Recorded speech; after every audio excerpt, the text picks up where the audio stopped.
Am, bueno, en el 2019 el programa de MPP se inició. El programa de MPP es un programa donde el gobierno estadounidense expulsa físicamente a personas a México, donde según el gobierno mexicano está trabajando conjuntamente con el gobierno estadounidense para asistir a la persona en presentarse a sus cortes. Prácticamente México es como una celda glorificada de los Estados Unidos. El programa se cerró en el año 2021 y en agosto del año 2021 se reinició otra vez demandas de los que hicieron los republicanos a estados republicanos contra el presidente.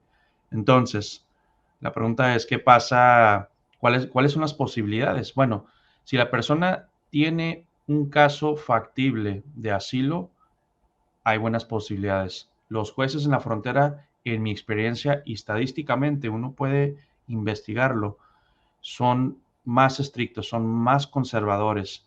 Entonces tienes que tener tu caso, o sea, súper preparado, evidencias, testimonio, tienes que hacer la inversión en contratar un buen abogado y si no, pues por lo menos consulta con un abogado para que te puedan explicar qué es lo que pasa en estas audiencias.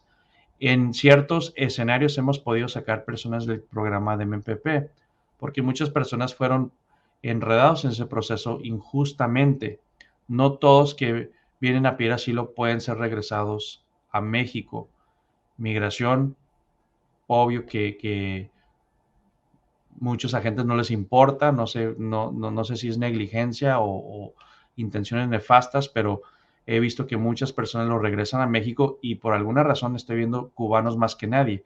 Y uno tiene que ponerse a pensar, ¿por qué a los cubanos los van a regresar a México?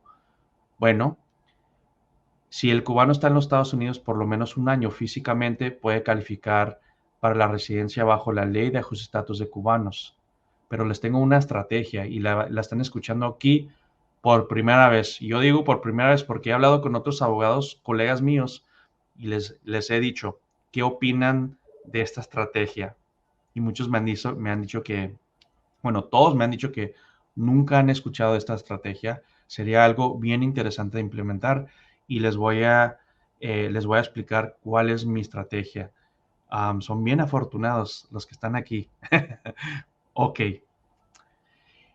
bajo la ley de MPP, si uno lee la regulación y lee la ley, dice que el inmigrante que está en el país contingente se va a considerar como si está adentro de los Estados Unidos.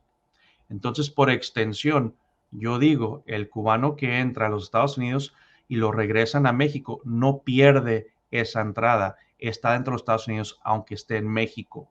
Entonces, si estás en México, después de que Migración te enredó en MPP por un año, puedes calificar para la residencia bajo la ley de ajuste de estatus de cubanos. Ahora mucha gente va a decir, ok, pero no tienes parol, ¿cómo le puedes hacer si no tienes parol o no tienes permiso?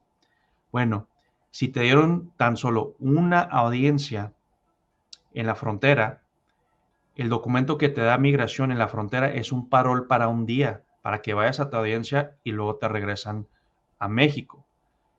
A mí me gustaría utilizar ese parol y argumentar que durante el tiempo que estuvieron en México, estuvieron en los Estados Unidos físicamente, pero encarcelados entre comillas.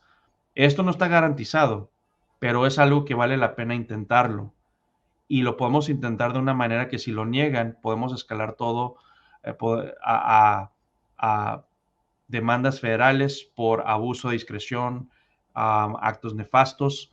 Entonces, esto es lo que está haciendo Migración con los cubanos en particular, de regresarlos a México para que no califiquen bajo la ley de estatus de cubanos, yo creo que va a fracasar y yo estoy muy dispuesto a meter esa petición para ver qué pasa, porque de mi punto de vista están acumulando presencia física en el país contingente, porque bajo la sección 235 de la ley dice cualquier sujeto que se manda al país contingente se va a considerar como si está bajo la custodia de los Estados Unidos.